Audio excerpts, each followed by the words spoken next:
नमस्कार दोस्तों, स्वागत है आप सभी का सफलता सीरीज में। तो आज हम जो है बात करेंगे रीतकाल के पीवाई क्विज पर। हम लोग जो है चैप्टर 4 कर रहे थे रीतकाल, जिसमें कुछ क्वेश्चन डिस्कस कर चुके थे। आज उसके आगे डिस्कस करेंगे। अगर आप लोग को सभी हिंदी सब्जेक्ट के एग्ज़ाम का PYQ देखना है तो इसी चैनल पर सफलता सीरीज़ में जो है हम 3 चैप्टर कवर कर चुके हैं। तो चलिए चौथे चैप्टर पे बात करते हैं, रीतकालीन। तो आज का क्वेश्चन है कि निम्नलिखित में से घनानंद की रचना नहीं है। तो यहाँ पे घनानंद की रचना कौन सी नहीं है, तो वो पक्षी विलास हो जाएगा।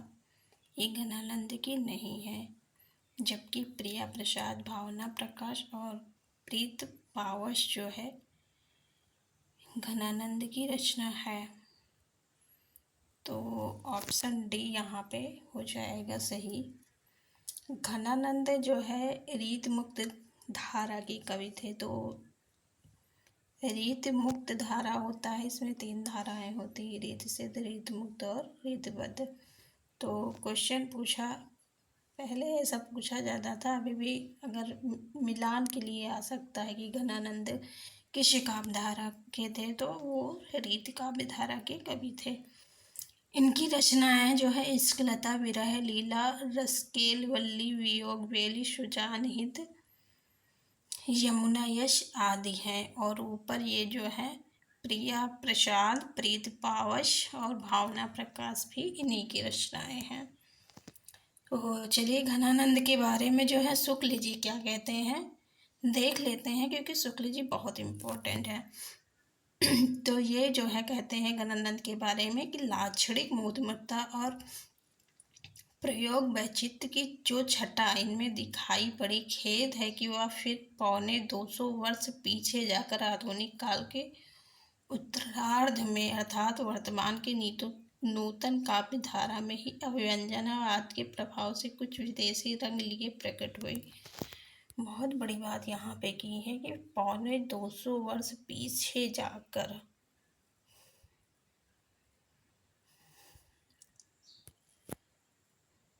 आधुनिक काल के उत्तरार्ध में जो है घनानंद के बारे में ऐसा कथन कहा है। तो ये कथन बहुत इम्पोर्टेंट हो जाता है। तो चलिए अगला क्वेश्चन देखते हैं। क्वेश्चन है कि बिहारी अकेले कवि हैं जिन्होंने ग्रामीण संस्कृति के विरुद्ध घृणा की अभिव्यक्ति की है, यह कथन किसका है? तो ये है बच्चन सिंह का। ऑप्शन डी हो जाएगा यहाँ पे। बिहारी अकेले कवि हैं जिन्होंने ग्रामीण संस्कृति के विरुद्ध घृणा की अभिव्यक्त की है। ऐसी बात किसने की है? तो बच्चन सिंह ने बिहारी दास के बारे में की है। तो चलिए अगला क्वेश्चन देखते हैं। बिहारी के बारे में यहाँ पे एक कथन देख लेते हैं शुक्ल जी के। शुक्ल जी ने बिहारी के बारे में क्या कहा है? तो उन्होंने कहा, बिहारी का गागर में सागर भरने का गुण जो इतना प्रसिद्ध वह बहुत कुछ रूढ़ स्थापना से संभव हुआ है। और डॉक्टर नागेंद्र जो है बिहारी को ध्वनिवादी स्वीकार करते हैं। आचार्य प्रसाद द्विवेदी बिहारी सतसई को रसिकों के हृदय का घर कहा है। क्या कहा है? रसिकों के हृदय का घर। ये भी इम्पोर्टेंट है, ये सारे कथन इम्पोर्टेंट है, कुछ भी पूछा जा सकता है, इसलिए सब ध्यान रखिएगा। चलिए अगला क्वेश्चन देखते हैं। क्वेश्चन है कि रीतकालीन कवि मती राम द्वारा लिखित ग्रंथ ललित ललाम है। तो ललित ललाम कैसा है? कल हम लोग क्वेश्चन में डिस्कस कर रहे थे कि ललित ललाम जो है अलंकार ग्रंथ है, जैसे भाषा भूषण था ना जसवंत का। तो चलिए मतीराम के जो है अन्य ग्रंथ जो है इम्पोर्टेंट है, उनको देख लेते हैं। तो फूल मंजरी है इनका, लक्षण श्रृंगार, साहित्य सार, रसराज इनका बहुत इम्पोर्टेंट है। रसराज में रस निरूपक ग्रंथ है। अलंकार पंचयासिका, सतसई और वृत्त कौमुदी मतीराम का है। यहाँ पर हमारा मकसद केवल PYQ नहीं कराना, PYQ के थ्रू जो है कौन कौन से क्वेश्चंस बच जाते हैं ये हमारा मकसद है, क्योंकि PYQ तो रिपीट होते ही हैं, लेकिन उनसे रिलेटेड जो है अन्य पॉइंट जो है उनसे क्वेश्चन बनते हैं। तो चलिए अगला क्वेश्चन देखते हैं। क्वेश्चन है कि ढेल सो बनाए आत्मेलत सभा के बीच लोगन कवित किनो खेल करी जाने हो। ये काव्य पंक्तियाँ किस कवि की हैं? तो ये है ठाकुर की। बहुत अच्छी पंक्ति है, इम्पोर्टेंट भी है, ध्यान रखिएगा। आचार्य रामचंद्र शुक्ल ने ठाकुर को सच्ची उमंग का कवि कहा है। क्या कहा है? सच्ची उमंग का कवि कहा है। तो घनानंद को क्या कहा है? प्रेम के पीर का कवि। देव के संदर्भ में आचार्य शुक्ल का कहना है कि वे आचार्य और कवि दोनों थे। ये सब बहुत इम्पोर्टेंट कथन है, इसलिए हम इसको डिस्कस कर रहे हैं, नहीं तो हम भी आगे बढ़ जाते हैं औरों की तरह। और फिर ये जो है भिखारी दास के संदर्भ में कहते हैं कि इनकी रचना कला पक्ष, संयत और भाव पक्ष में रंजन कारिणी है। तो किसकी रचना को रंजन कारिणी जो है कहा है शुक्ल ने? तो भिखारी दास की रचना को कहा है। यहाँ पे ये सब पंक्तियाँ बहुत इम्पोर्टेंट है। जैसे घनानंद की है, अति सूदो स्नेह कुमारग है, जहाँ नेक सयानप बाक नहीं, ये। और अभिदा उत्तम काव्य है, ये देव की है। और जो है भिखारी दास की है कि आगे के कवि रिझी है तो कविताएं न तो का राधा कन्हाई सुमिरन को बहानो है। ये सब इम्पोर्टेंट पंक्तियां हैं, अक्सर एग्जाम में पूछी जाती हैं। तो चलिए अगला क्वेश्चन डिस्कस करते हैं। क्वेश्चन है कि अमिये हलाहल मद भरे सेत श्याम रतनार, जियत मरत झुक झुक परत जय चितवत एक बार। कवि रसलीन द्वारा रचित यह दोहा उनकी किस कृति में संग्रहित है? तो पहली बात तो ये देखिएगा कि ये जो है रसलीन का दोहा है, अमिये हलाहल मद भरे। उसके बाद ये जो है किस कृति में संकलित है? तो ये अंग दर्पण में है। ठीक है, इम्पोर्टेंट है। कभी कभी ये दोहा किसका ये पूछ लिया जाता है, तो अब जो है पहले ये पूछा गया था, तो अब ये पूछ लिया गया कि किस कृति में संग्रहित है। तो ऐसे ही क्वेश्चंस को हमें देखना है। तो चलिए आगे देखते हैं। अंग दर्पण का प्रकाशन देख लेते हैं, उसका विषय निरूपण देख लेते हैं, क्योंकि अन्य अंग दर्पण का दोहा पूछा गया, हो सकता है कि उसके विषय के बारे में पूछ लिया जाए। तो यहाँ पे अंग दर्पण जो है 1737 ईस्वी में लिखा गया है। इसमें अंगों का उपमा उत्प्रेक्षा से चमत्कारपूर्ण वर्णन है। और रस प्रबोध जो है ये जो है 1740 ईस्वी में, इसमें 1155 दोहों में रसों का वर्णन है। बहुत इम्पोर्टेंट है कि पूछा जा सकता है कि रस प्रबोध में कितने रस दोहों का वर्णन है, तो उसमें जो है 1155 दोहों में रसों का वर्णन है। कितने दोहे हैं? 1155। इसमें रस प्रबोध किसका है? तो वो है रसलीन का। चलिए अगला क्वेश्चन देखते हैं। क्वेश्चन है कि यह प्रेम कुपंथ कराल महा तरवार की धार पे धावनो है।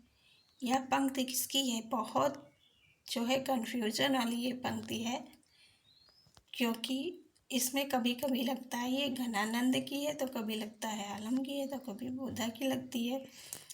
तो यहाँ पे ये बोधा की पंक्ति है कि यह प्रेम को पंथ कराल महातरवार की धार पे धावनो है। ये घनानंद के बारे में और आलम और बोधा ये बहुत इम्पोर्टेंट कवि, इनसे एक ना एक क्वेश्चन जरूर पूछा जाता है, तो इनको डिटेल में ज़रूर देखिएगा। तो यहाँ पे घनानंद की पंक्ति है, यो घन आनंद छावत भावत जान सजीवन और त्यावत, लोग हैं लाग कबित बनावत। यहाँ से पूछ लिया जाता है कि लोग हैं लाग कबित बनावत, मोहित मेरे कबित बनावत। तो ये घनानंद की है। आलम की कौन सी पंक्ति है? तो चलिए देखते हैं। आलम की पंक्ति है कि प्रेम रंग पगे जगमगे जगे जामिनी के, जोबन की जोत जगी जोर उगमत है। ये पंक्ति आलम की है। सब इम्पोर्टेंट पंक्ति है। ये ठाकुर की पंक्ति है। ठाकुर की पंक्ति क्या है कि सेवक सिपाही हम उन राजपूतन के, दान युद्ध जुर्बे में ने कुछ न मुर्को। तो चलिए अगला क्वेश्चन देखते हैं। क्वेश्चन है कि शोभा सरसाने न बखाने जाति केहू भांति, आने हैं पहाड़ मानो काजर के ढोए के। तो यहाँ पे ये है सेनापति की पंक्ति। तो चलिए देखते हैं। सेनापति की पंक्ति जो है ये है, इनके पिता का नाम क्या था? तो पिता का नाम था गंगाधर। इनकी रचना जो है कवित्र रत्नाकर है और काव्य कल्पद्रुम है। आपको बताना है काव्य कवि कल्पद्रुम किसका है, क्योंकि ये जो है कल की वीडियो में हम डिस्कस किए थे, ये क्वेश्चन आया था, तो कमेंट करके ज़रूर बताइएगा। तो कवित्र रत्नाकर में कितने तरंग है? तो 5 तरंग है। और इसमें कितने छंद हैं? तो 394 छंद हैं। ये सब इम्पोर्टेंट है। तो चलिए अगला क्वेश्चन देखते हैं। क्वेश्चन है कि शिवराज भूषण में कितने अलंकारों का निरूपण हुआ है? तो यहाँ पे है 105 अलंकार। कल जो है हम लोग डिस्कस किए थे इस पे, जो है इसकी इसमें 99 तो अर्थालंकार है और 4 जो है शब्दालंकार है, 2 शेष हैं चित्र और शंकर नामक अलंकार। ये देखो यहीं यहाँ पे लिखा भी है, ये देखो 99 अर्थालंकार, 4 शब्द और शेष 2 चित्र शंकर अलंकार, कुल जो है 105 है। तो भूषण का जन्म कब हुआ था? तो इनका जन्म 1613 में हुआ था, 1613 में। चलिए अगला क्वेश्चन देखते हैं। क्वेश्चन है कि घनानंद की कविता में निम्नलिखित में से कौन सी विशेषता नहीं पाई जाती है? तो संध्या भाषा जो है घनानंद की कविता की विशेषता नहीं है, जबकि भाषा की लाक्षणिकता, भाषा की व्यंजकता और उक्त वैचित्र जो है घनानंद की है, संध्या नहीं है। तो यहाँ पे ऑप्शन डी सही हो जाएगा। चलिए अगला क्वेश्चन देखते हैं।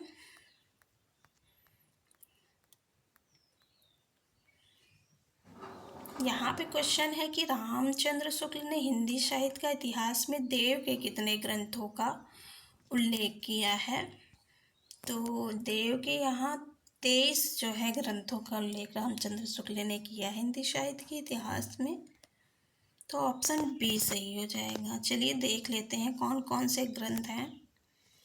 तो यहाँ पे जो है भाव विलास है, अष्टयाम, भवानी विलास, सुजान विनोद, प्रेम तरंग, राज रत्नाकर, कुशल विलास, देवचरित, प्रेम चंद्रिका, जाति विलास, रस विलास, काव्य रसायन इम्पोर्टेंट है, शब्द रसायन, सुख सागर तरंग भी इम्पोर्टेंट है, वृक्ष विलास, पावस विलास, ब्रह्म दर्शन 25सी, तत्व दर्शन 25सी, आत्मदर्शन, नक्शे, रसानंद, लहरी, प्रेमदीप का, ये सब इम्पोर्टेंट है। देव की वैसे भी इम्पोर्टेंट ही है सारी रचनाएं।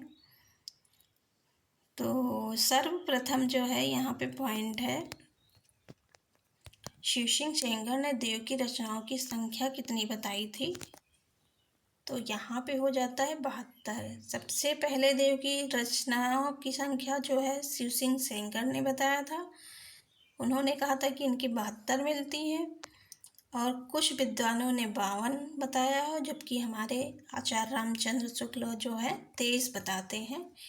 ये सब इम्पोर्टेंट है क्योंकि पूछ लिया जाएगा कि शिव सिंह सेंगर के अनुसार देव की रचनाओं की संख्या कितनी है, तो वो 72 है और अन्य विद्वानों के अनुसार 52 है और शुक्ल के अनुसार 23 है। चलिए अगला क्वेश्चन देखते हैं। अगला क्वेश्चन क्या है क्वेश्चन है कि घनानंद की कविता से संबंधित सही तथ्य है। तो यहाँ पे है कौन से तथ्य सही है, तो चलिए पढ़ते हैं। तो यहाँ घनानंद ने वियोग व्यथा की सैकड़ों अंतर्दशाओं के मार्मिक चित्र खींचे हैं। तो ये सब आप लोग जानते होंगे कि जब घनानंद की जो पंक्तियाँ पढ़ते हैं तो हमें पता चल जाता है कि ये जो है सही है। दूसरा है घनानंद ने सिर्फ कवित्त छपैयों की रचना की है। तो यहाँ सिर्फ आ गया है, इसलिए गलत हो जाएगा। फिर है घनानंद के यहाँ प्रेम का विषय सांसारिक प्राणी भी हो सकता है और परमेश्वर भी। ये भी पॉइंट इनका सही है। और चौथा है कि घनानंद की कविता अभिधा मूलक है। ये ज़्यादा सही नहीं है। तो यहाँ पे ऑप्शन बी सही हो जाएगा, यानी कि 1 और 3 ऑप्शन सही हैं। चलिए अगला क्वेश्चन देखते हैं। क्वेश्चन है कि तोपर वारो उर्वशी सुन राधिके सुजान, तू मोहन के उर्वशी हुई है उर्वशी समान। इसमें पहली बात तो आप लोग अलंकार बताइएगा कि कौन सा अलंकार है इसमें, क्योंकि ये अक्सर पूछा जाता है। इसमें कौन सा अलंकार है, यमक है या श्लेष है। 2 ऑप्शन हम दे रहे हैं, तो आप लोग बताइएगा ज़रूर। तो यहाँ पे इस दोहे में सखी राधा से क्या कह रही है ये बताना है। तो यहाँ पे राधा के रूप की तारीफ करके उसका मान छुड़ाती है। ऑप्शन डी सही हो जाएगा। चलिए अगला क्वेश्चन देखते हैं। अगला क्वेश्चन है कि निम्नलिखित में से क्या क्या केशवदास के बारे में सही है। तो यहाँ पे बताना है केशवदास के बारे में। तो वो इंद्रजीत सिंह के दरबारी कवि थे, पहला है, तो ये सही है। और दूसरा है कि इनकी कविता में अलंकारों का प्रयोग बहुत कम हुआ है। ये गलत है, क्योंकि बहुत अलंकारों का प्रयोग हुआ है। तीसरा है कि इन्होंने केवल चौपाई छंद में ही लिखा है, ऐसा नहीं है, और भी छंदों में लिखा है। तो ये दोनों गलत हो जाएंगे। चौथा है कि इनकी कृति वीर सिंह देवचरित है। तो ये ऑप्शन सही हो जाएगा, यानी कि 1 और 4 जिस ऑप्शन में होंगे वो सही हो जाएगा। तो यहाँ ऑप्शन डी में 1 और 4 है, तो ऑप्शन डी सही हो जाएगा। चलिए अगला क्वेश्चन देखते हैं। क्वेश्चन है कि सूची 1 को सूची 2 से सुमेलित कीजिए। तो सुमेलित करना है, यहाँ पे एक तरफ रचनाएं हैं तो एक तरफ रचनाकार है। तो फिर श्रृंगार मंजरी किसकी है, साहित्यसार किसकी है, रसारांश किसकी है आपको बताना, और प्रेमचंद्रिका किसकी है। तो यहाँ पे बताइए आप लोग। श्रृंगार मंजरी, मंजरी नाम से जो है नंददास ने लिखा, तो यहाँ पे तो नंददास है नहीं, तो यहाँ पे चिंतामणि जी का हो जाएगा श्रृंगार मंजरी। फिर है साहित्यसार। साहित्यसार अभी मतीराम का हम लोग ऊपर देख के आए हैं, अगर ध्यान से देखा होगा तो याद होगा ये मतीराम का है। और रसारांश भी अभी देखे हैं हम लोग, भिखारी दास की रचनाएं। और प्रेमचंद्रिका किसकी है, देव की है। तो यहाँ पे ऑप्शन बी सही हो जाएगा। चलिए अगला क्वेश्चन देखते हैं। भाषा भूषण का विवेच्य है। तो भाषा भूषण रचना किसकी है, तो ये जसवंत की रचना है।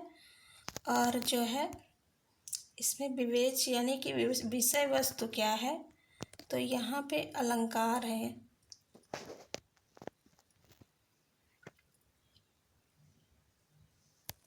कितने दोहे हैं इस ग्रंथ में, तो भाषा भूषण में 212 दोहे हैं, ये इम्पोर्टेंट है। चलिए अगला क्वेश्चन देखते हैं। क्वेश्चन है कि निम्नलिखित में से कौन वीर रस का कवि नहीं है। वीर रस का कवि नहीं है, तो यहाँ पे शिवमंगल सिंह सुमन, दिनकर, पद्माकर और भूषण दिया गया है। तो आप लोग बताइए कौन सा नहीं है। तो यहाँ पे पद्माकर जो हैं वो जो है वीर रस के कवि नहीं हैं, ये रीत काल के रीतबद्ध धारा के श्रृंगारी कवि हैं। ठीक है, पद्माकर वीर रस के नहीं हैं, रीतबद्ध धारा के श्रृंगारी कवि हैं।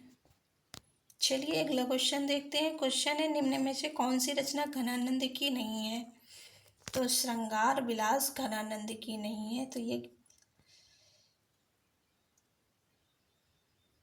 श्रृंगार विलास किसकी है? तो सोमनाथ की है। सोमनाथ की अन्य रचनाएं यहाँ पे दिए गए हैं, आप लोग वीडियो पॉज करके डिटेल पढ़ लीजिएगा। फिर अगला क्वेश्चन देखते हैं कि निम्नलिखित में से कौन कवि और आचार्य दोनों रूप में प्रतिष्ठित हैं? तो वो हो जाएंगे केशव दास। इनका जन्म कब हुआ था? तो इनका जन्म जो है 1555 में हुआ था। ठीक है, बुंदेलखंड के ओरछा नामक नगर में। कहाँ पे? बुंदेलखंड के ओरछा। और किस संप्रदाय में ये दीक्षित थे? तो निम्बार्क संप्रदाय में थे। ठीक है, चलिए अगला क्वेश्चन देखते हैं। क्वेश्चन है कि आचार्य रामचंद्र शुक्ल ने साक्षात रसमूर्ति किस कवि को कहा है? तो घनानंद को कहा है।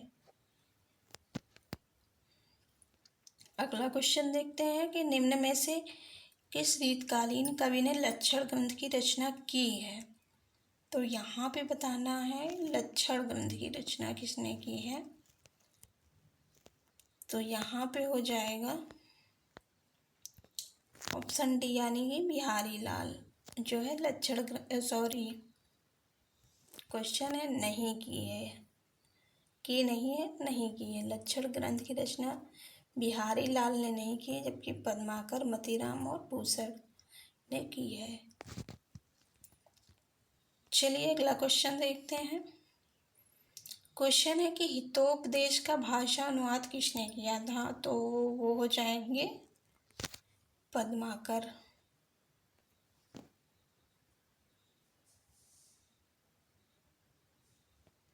अगला क्वेश्चन है हितरंगिणी किसकी रचना है? तो हितरंगिणी किसकी है? कृपाराम की रचना है। इम्पोर्टेंट है, कई बार पूछी जा चुकी है। चिंतामण की भाषा कौन सी है? तो चिंतामण की भाषा कैसी है? ब्रज भाषा है। ऑप्शन सी सही हो जाएगा। रामचंद्रिका की रचना किसने की है? तो रामचंद्रिका की रचना जो है केशवदास ने की है। तो केशवदास ने कब की है रामचंद्रिका की रचना? ये आप लोग को कमेंट में बताना है, क्योंकि हम इस पे भी डिस्कस किए थे। ठीक है, चलिए अगला क्वेश्चन देखते हैं कि चिंतामणि किस काल के कवि थे? तो चिंतामणि जो है रीत काल के कवि थे। केशव दास कवि होने के साथ साथ क्या थे? तो वो कवि और आचार्य दोनों थे।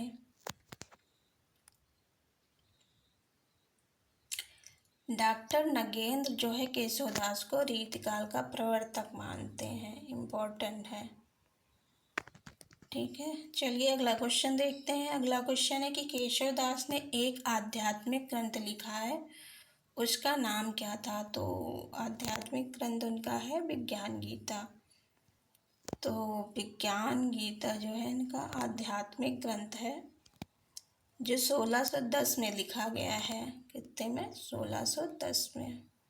रामचंद्रिका 1601 में। भाव विलास किसकी रचना है? तो भाव विलास देव की रचना है। चलिए अगला क्वेश्चन देखते हैं। अगला क्वेश्चन है कि यह पंक्ति किस कवि की प्रशस्ति में कही गई कि चाह के रंग में भीजो हिये बिछुरे मिले प्रीतम शांति न माने? तो यहाँ पे हो जाएगा घनानंद।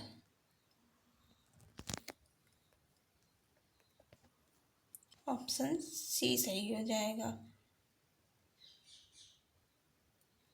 आचार्य रामचंद्र शुक्ल ने घनानंद के विषय में कहा है कि इनकी सी विशुद्ध, सरस और शक्तिशालिनी ब्रजभाषा लिखने में और कभी को समर्थ नहीं हुआ। इम्पोर्टेंट है।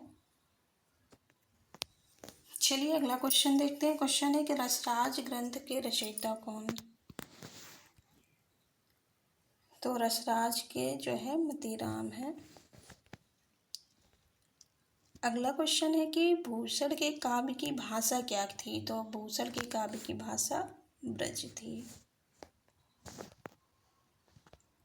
अगला क्वेश्चन है कि पद्माकर का सर्वश्रेष्ठ ग्रंथ किसे माना जाता है? तो पद्माकर का सर्वश्रेष्ठ ग्रंथ है प्रबोध पचासा।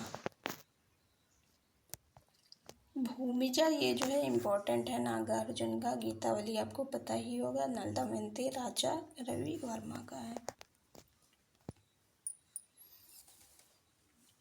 अगला क्वेश्चन है कि आचार्य रामचंद्र शुक्ल भक्ति काल सगुणधारा फुटकल रचनाएं शीर्षक के अंतर्गत परिणित किस कवि के लिए कहा है? कवि हृदय नहीं था, उसमें वह सहृदय और भावुकता न थी जो एक कवि में होनी चाहिए। तो ये केशव दास के बारे में कहते हैं, प्रेमचंद्र। ऑप्शन सी सही हो जाएगा। चलिए अगला क्वेश्चन देखते हैं। क्वेश्चन है कि रचना काल के अनुसार निम्नलिखित काव्य कृतियों का सही क्रम। अगर रचना वर्ष पता होगा तो आप सही कर लेंगे। तो ललित ललाम, यहाँ पे ऑप्शन ए सही हो जाएगा। ललित ललाम, फिर भाव विलास, श्रृंगार निर्णय और जगत विनोद हो जाएगा। तो चलिए देख लेते हैं रचना वर्ष। ललित ललाम जो है 1664 में मतीराम का है। भाव विलास 1689 में देव का है। श्रृंगार निर्णय 1750 भिखारी। जगत विनोद 1803 से 1821 पद्माकर भट्ट का है। महाकवि देव का मूल नाम क्या था? तो वो था देवदत्त। देव आचार्य और कवि दोनों थे, जैसे केशव आचार्य और कवि दोनों थे। अगला क्वेश्चन है कि नाहि नाहि करे थोरी मांगे सब देन कहे किस कवि की पंक्ति है? तो वो है सेनापति की। सेनापति की जो है कविता रत्नाकर जो है में कितने तरंग हैं आपको बताना है, क्योंकि अभी हम डिस्कस किए थे। तो कमेंट करके ज़रूर बताइएगा। इससे ये होता है कि हमारी मेमोरी में बार बार क्वेश्चन करते हैं तो फेल हो जाता है। चलिए अगला क्वेश्चन देखते हैं कि सुजान विनोद किसकी रचना है? तो सुजान विनोद देव की रचना है। इनके ये पंक्ति बहुत इम्पोर्टेंट है, अभिधा उत्तम काव्य है। अगला क्वेश्चन है, ये आज का लास्ट क्वेश्चन है। क्वेश्चन है कि काव्य निर्णय का रचयिता कौन है? तो ये है भिखारी दास। तो आज का सेशन यही समाप्त करते हैं। अगर अच्छा लगा हो तो लाइक एंड सब्सक्राइब करना ना भूलिएगा, और अपनी सफलता सुनिश्चित करने के लिए सफलता सीरीज से अवश्य जुड़िए, क्योंकि ये मोस्ट इम्पॉर्टेंट सीरीज चल रही है। इसमें हम केवल क्वेश्चंस ही नहीं डिस्कस करते हैं, कौन से क्वेश्चंस बन सकते हैं उसको भी यहाँ पे डिस्कस किया जाता है। Thank you.